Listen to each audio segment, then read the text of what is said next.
네, 오늘 말씀은 여호와께서 택하신 자라는 제목으로 말씀을 나눌 텐데요. 이렇게 말씀 제목을 잡은 것은 24절에 사무엘이 모든 백성 앞에서 여호와께서 택하신 자를 보느냐라고 말하면서 사울이 이스라엘의 지도자로 세우는 것을 이렇게 말하고 있기 때문입니다. 그런데 저는 이 여호와께서 택하신 자를 좀 세 가지로 좀 보았습니다. 그건 뭐냐면 이스라엘 백성들, 사울, 사무엘, 오늘 이렇게 세 종류의 사람들이 등장을 하거든요. 다 여호와께서 택하신 자인데, 우리가 그렇다면 여호와께서 택하신 자로 살아가기 위해 필요한 것들이 무엇이 있는지 좀 오늘 말씀을 통해서 보도록 하겠습니다. 첫 번째로요, 여호와께서 택하신 자는 하나님이 보여야 합니다. 17절인데요. 사무엘이 백성을 미스바로 불러 여호와 앞에 모으고라고 말씀해주고 있습니다. 역사적으로 봤을 때 이 미스바에서 사람들이 지금 모여서 이제 왕이 세워지거든요. 이스라엘의 초대 왕인 사울이 세워지는데 이게요.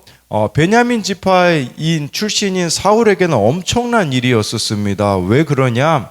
사사기에 보면요. 이 미스바는요. 베냐민 지파와 그 11지파가 전쟁을 벌이기 위해 11지파가 모였던 곳이 바로 미스바였었거든요. 여기서 베냐민 지파인 사울이 왕이 된다라는 것은요. 엄청난 일이었었다라는 것이에요. 또 이 미스바는요. 사무엘상 7장 5절에 보면 이스라엘 백성에게 회개를 촉구하기 위해 사무엘이 미스바로 사람들을 모이게 했거든요.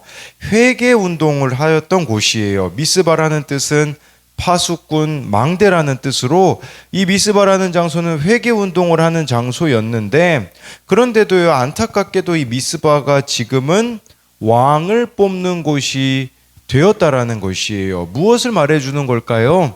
여러분, 미스바는 회개의 장소였어요. 그런데 이 장소가 야망의 장소가 되어버렸다라는 거겠죠. 우리들의 삶에 회개가 빠져버리면요, 그 자리는 욕심, 야망, 이런 것들로 채워질 수밖에 없다라는 것을 보여주는 것이에요. 또 우리가요, 이 미스바를 통해서, 오늘 이 미스바를 통해서 알아야 되는 것은요, 금세 우리는 주님을 반역할 수밖에 없는 자들이라는 것을 이렇게 나타내고 있는 것입니다. 18절을 보면요. 이스라엘 자손에게 이르되 이스라엘 하나님 여호와께서 이같이 말씀하시기를 내가 이스라엘을 애굽에서 인도하여 내고 너희를 애굽인의 손과 너희를 압제하는 모든 나라의 손에서 건져내었느니라 하셨거늘 이라고 해가지고요. 하나님은요 지금까지 신실하게 이스라엘 백성들을 인도해 오셨거든요. 그러니까 여기서 출애굽도 시켜주셨죠. 출애굽뿐만이 아니라 가나안 땅으로 인도하셨죠. 또 여러분 사사기에 보면 얼마나 많은 대적들이 있었습니까? 사사시대만 봐도요. 메소포타미아, 모압, 가나안, 미디안, 암몬, 블레셋 수많은 적들이 있었지만 하나님께서 구원해 주셨다라는 거예요. 그런데 이스라엘 백성들은요. 그럼에도 불구하고 하나님은 보이지 않고 현실만 보였기에 왕을 구했다라는 것입니다. 그들이 왕을 구한 것은요, 현실만 바라봤기 때문에 저와 여러분들이 하나님을 바라보지 않고 하나님을 보지 않고 현실을 보면 무엇이 나올까요? 비교의식이 나옵니다. 왜 다른 나라처럼 우리에게는 왕이 없습니까? 왜 저 사람은 저렇게 잘 사는가? 비교의식만 나오는 거죠. 비교의식이 나오면요, 우리들의 삶에 사라지는 것이 있을 겁니다. 그것은 바로 감사입니다. 그래서 자신들이 얼마나 위대한 축복을 받았는지 이스라엘 백성은 감사할 생각은 하지 않고 눈앞에 보이는 것만 바라보고 비교하는 것이죠. 그렇다면 이 비교의식은 우리의 판단을 어둡게 하고 우리들에게 은혜를 베푸신 하나님을 잊어버리고 배신하게 만든다라는 것이에요.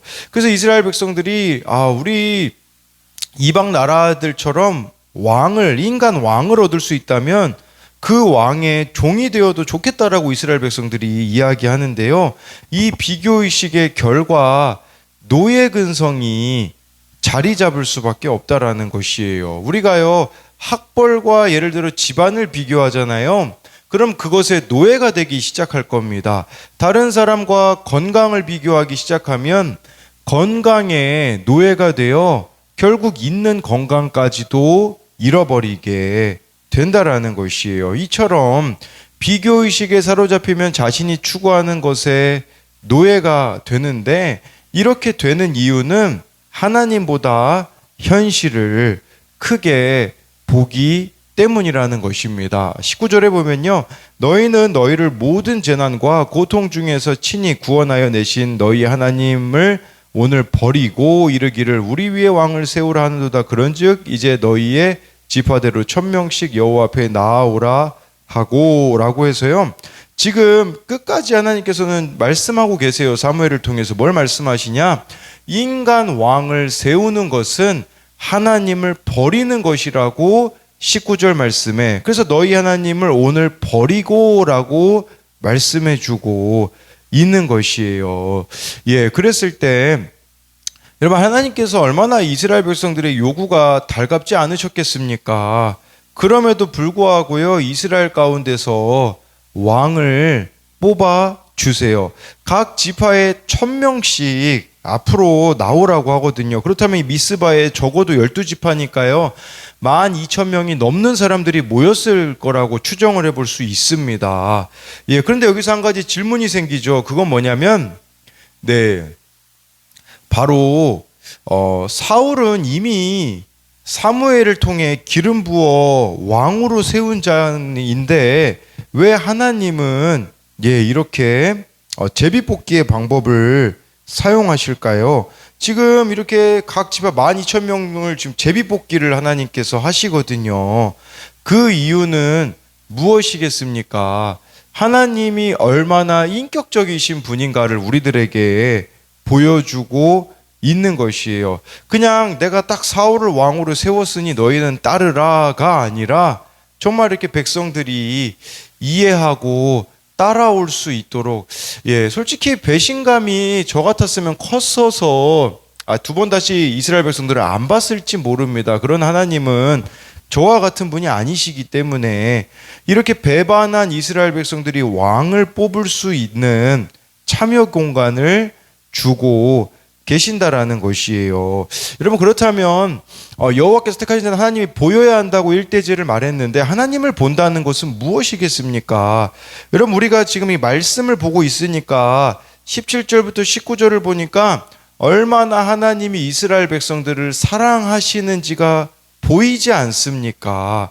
그렇다면 하나님을 본다라는 것은 무슨 말이냐면, 저와 여러분들이 말씀 속에 나타난 하나님을 보는 것입니다. 말씀 속에 나타난 하나님을 보지 않으면 우리는 현실만 보게 될 것입니다. 그렇게 되어지면요, 하나님이 우리에게 베풀어 주신 은혜들을 언제 그랬냐는 듯이 다 잊어버릴 수밖에 없을 것이라는 것이죠. 그래서 이것에 대한 두 가지 적용 질문은요, 눈에 보이지 않는 하나님보다 내가 더 든든하게 생각하는 눈에 보이는 것은 무엇입니까? 또 한 가지는요, 오늘 내가 기억해야 할 미스바의 은혜는 무엇입니까? 은혜를 모르는 사람처럼 탐내고 있는 것은 무엇입니까? 정말 미스바의 은혜가 회개의 은혜가 아니었겠습니까? 그런데 그 회개의 자리를 야망이 대체하였다라는 것을 아까 제가 미스바에서 설명드렸는데, 그것을 말하는 것입니다. 두 번째로는요, 여호와께서 택하신 자는 은혜에 사로잡혀야 합니다. 20절 21절인데요 사무엘이 이에 이스라엘 모든 지파를 가까이 오게 하였더니 베냐민 지파가 뽑혔고, 베냐민 지파를 그들의 가족별로 가까이 오게 하였더니 마드리의 가족이 뽑혔고, 그 중에서 기스의 아들 사울이 뽑혔으나 그를 찾아도 찾지 못한지라. 이렇게 제비를 뽑아가지고요, 바로 보니까 21절에 마드리의 가족이 뽑혔고 그 중에서 기스의 아들 사울이 뽑혔다고 합니다. 확률만 봐도 엄청나지 않습니까? 1000명씩 12지파 12,000명 중에 이렇게 사울이 뽑혔으니 이 제비 뽑기가 여러분 하나님이 개입하신 것임을 알 수가 있죠. 근데 20절, 21절에 동일하게 쓰인 단어가 뽑혔고 뽑혔으나 라는 단어가 이렇게 3번이나 쓰였습니다. 뭘 말해주는 거겠습니까? 사울이 왕으로 된 것은요, 전적인 하나님의 은혜였다라는 것을 말씀해주고 있는 것이에요. 그랬을 때 지금 사울이 왕으로 뽑혔지만 21절에 찾아도 찾지 못한지라 해서요, 지은 보따리들 사이에 이 사울이 숨어 있었었거든요. 아무래도 자기도 알았던 것 같아요. 내가 진짜 자격이 안 되는 사람인데, 베냐민 지파이죠. 이스라엘 지파 중에서 가장 적은 수였었잖아요. 제가 그 사사기에서 600명 남자만 살아남았던 베냐민 지파에 대한 것들을 설명해 드렸는데, 이 사울이요, 보니까 자기가 봐도 자기가 자격이 안 된다라는 것을 너무 잘 알았던 것이라고 볼 수가 있는 것이겠죠. 이렇게 자격 안 되는 자를 하나님이 우리를 부르시는 것도 마찬가지 아니었겠습니까? 우리가 자격이 돼서 하나님 앞에 나왔습니까? 아니죠. 전적인 은혜로 하나님이 우리를 불러 주셨다라는 거예요. 전적인 은혜로 우리를 불러 주셨다라는 것을 안다면 우리가 정말 이제는 그 은혜에 사로잡히는 사람으로 살아가야 된다라는 것이 아니겠습니까? 23절, 24절을 보면요, 그들이 달려가서 거기서 그를 데려오매 그가 백성 중에 선이 다른 사람보다 어깨 위만큼 컸더라. 사무엘이 모든 백성에게 이르되 너희는 여호와께서 택하신 자를 보느냐? 모든 백성 중에 짝할 리가 없느니라 하니 모든 백성이 왕의 만세를 외쳐 부르니라. 이 사울이 숨어 있었어요. 그럼 인간적으로 보기 얼마나 좀 찌질해 보입니까? 근데요, 백성들이요, 뭐 찌질해 보였다라는 말을 안 합니다. 왜 그런 줄 아세요? 사울의 외모가 뛰어났기 때문이거든요. 23절에 보니까 키가 다른 사람 어깨 위만큼 컸다라고 하니까, 정말 이렇게 백성들은 사울의 용모에 사로잡히는 모습을 보여주고 있는 것이에요. 눈에 보이는 그 외모에 사로잡히고 있는 이스라엘 백성들의 모습이 나타나 있는 것이겠죠. 그러니까 막 이제 만세를 외쳐 부르는, 정말 자기의 눈에 보기에 딱 좋으면 이렇게 만세를 부르지만 내 눈에 안 좋아 보이면 언제 그랬냐는 듯이 등 돌리는 사람들이 이스라엘 백성들이자 우리들일 수 있다라는 것입니다. 저에게는 좀 은혜가 됐던 말씀이 24절이에요. 사무엘이요, 지금 이 사울을 지켜 세워주는 이야기를 하잖아요. 백성들에게 여호와께서 택하신 자를 보느냐, 모든 백성 중에 짝할 리가 없느니라라고 하면서 사울을 세워주는 모습을 보여주는데, 저는 사무엘이 은혜에 사로잡힌 사람이라는 생각이 들었어요. 왜냐하면 사울을 이렇게 세워주고 있기 때문인 것이죠. 여러분, 예를 들어서 여러분들이 오랜 기간 동안 1인자로 살아왔다고 생각을 해보십시오. 그러면 여러분, 1인자로 살아온 사람들이 제일 못하는 게 뭐냐면 물러나는 걸 제일 못합니다. 끝까지 그 1인자의 자리를 지키려고 하겠죠. 근데 사울이 1인자로 오랫동안 살아왔잖아요, 이스라엘 중에서요.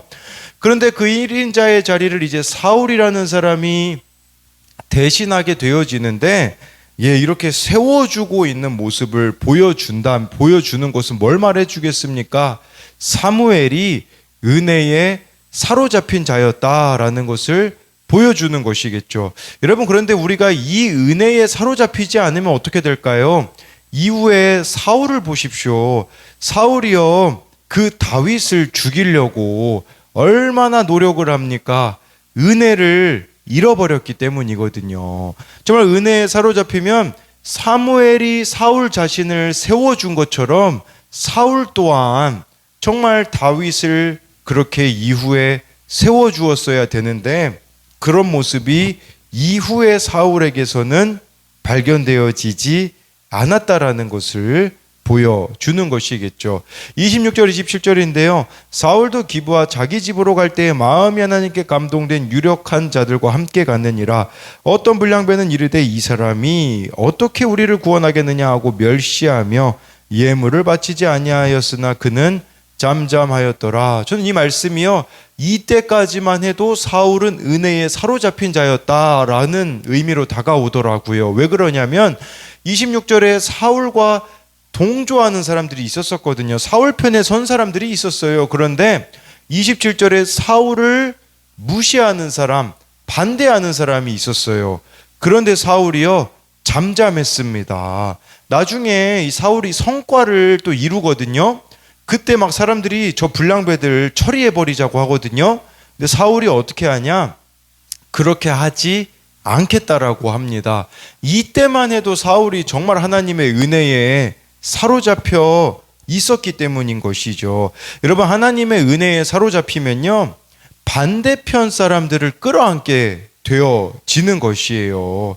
예, 정말 우리가 그러니까 우리가 이 하나님의 은혜에 사로잡히게 되어진다면, 예, 인간적으로 멸시가 되어지는 사람조차도 품어낼 수 있는 것이 되는데, 여러분, 근데 이게요, 내 마음으로 되어지겠습니까? 기억해야 되는 것은 절대로 내 마음으로는요, 27절과 같은 사람들을 사랑할 수가 없어요. 하나님의 은혜에 사로잡혀야지만, 다윗이 그러지 않았습니까? 예, 다윗이 정말 사울을 이후에 2번이나 죽일 기회가 있었지만 그렇게 하지 않는 비결, 하나님의 은혜에 사로잡혔기 때문인 거죠. 저는 이 26절, 27절이 사울에게 하나님이 바랬던 모습이 아닐까라는 생각이 들어요. 끝까지 사울이 이렇게 하나님의 은혜에 사로잡힌 자가 되었더라면 얼마나 좋았겠습니까? 제가요, 어제 문득 그런 생각이 들더라고요. 지금까지 이렇게 사역을 하면서 저를 이렇게 힘들게 했던 3명의 아이들이 있거든요. 그런데 어제 청년부 모임에 그 3명이 다 이렇게 참석하는 모습을 보면서 진짜 감사하다라는 생각이 처음으로 들어봤던 것 같아요. 이 아이들이 인간적으로는 저를 참 많이 힘들게 했던 시간들이 과거에 있었었거든요. 그런데 그 아이들이 그럼에도 불구하고 우리 교회를 떠나지 않고 지금 이렇게 같이 함께 할 수 있다라는 것이 감사로 다가오게 되어지더라고요. 여러분, 근데 이게 제 마음으로 되어지겠습니까? 인간 강성광의 마음은 너무 좁아서요, 이건 불가능한 일이에요. 그런데 진짜 하나님의 은혜에 사로잡히니 다르게 보게 되어지더라고요. 여러분, 마찬가지로 우리가 하나님의 은혜에 사로잡혀서 어떤 문제들을, 어떤 사람들을 다르게 볼 수 있는 그 은혜가 저와 여러분들 가운데 있기를 소망합니다. 그래서 이것에 대한 2가지 적용 질문은요, 내가 하나님을 잠시 잊고 즐거움에 빠져 있는 세상의 왕은 무엇입니까? 이건 뭐냐면 정말 이스라엘 백성들이 사울의 그 외모에 그냥 빠져버린 것처럼 있잖아요. 우리도 그냥 눈에 보기에 좋아 보이는 그 세상 왕을 지금 추구하고 있지는 않느냐라는 것이고요. 또 한 가지는요, 내가 마음속으로 멸시하는 사람은 누구입니까? 그 사람의 구원을 위해 기도한 적이 있습니까? 이것은 아까 27절에 사울을 반대했던 사람들에 대해 사울이 잠잠한 것을 가지고 만든 적용 질문입니다. 기도하겠습니다. 살아계신 하나님, 정말 이 미스바를 다시 생각하기 원합니다. 미스바가 회개의 장소였지만 이제는 세상 왕을 구하는 야망의 장소로 바뀐 것을 봅니다. 하나님이 미스바가 정말 나일 수도 있고 우리 교회 공동체일 수 있는데 정말 하나님 앞에 회개함으로써 누렸던 은혜가 있는데 이제는 그것이 귀찮아지니 야망으로, 욕심으로 채우고 구하고 있는 자리가 되어지지 않았는가 돌아보기 원합니다. 하나님, 또한 하나님께서는 정말 이렇게 사울을 왕으로 세우셨는데 정말 백성들은 사울의 보이는 외모만 가지고 정말 그를 왕으로 세운 것을 기뻐하고 있는 것처럼 하나님, 우리도 눈에 보이는 축복만을 바라면서 하나님을 따라가고 있지 않는가 돌아보게 하여 주옵소서. 뿐만 아니라 사무엘은 정말 1인자의 자리에 수십 년 동안 있었지만 하나님이 사울을 또 세우셨기에 정말 그 1인자의 자리를 아낌없이 사울에게 넘겨주는 모습처럼 정말 은혜에 사로잡힌 그 사무엘의 모습이 우리들의 모습이 되기 원합니다. 또 사울이 처음에는 하나님의 은혜에 사로잡혀서 그를 반대하는 사람들에 대하여서 잠잠하였던 모습을 보이는데, 하나님, 우리도 늘 이 하나님의 은혜에 사로잡혀서 하나님 앞에 서는 그날까지 우리를 반대하고 예수님 믿기를 거절하는 사람들을 끝까지 사랑할 수 있는 힘을 우리들에게 주실 것을 믿으며 살아계신 예수님 이름으로 기도드립니다. 아멘.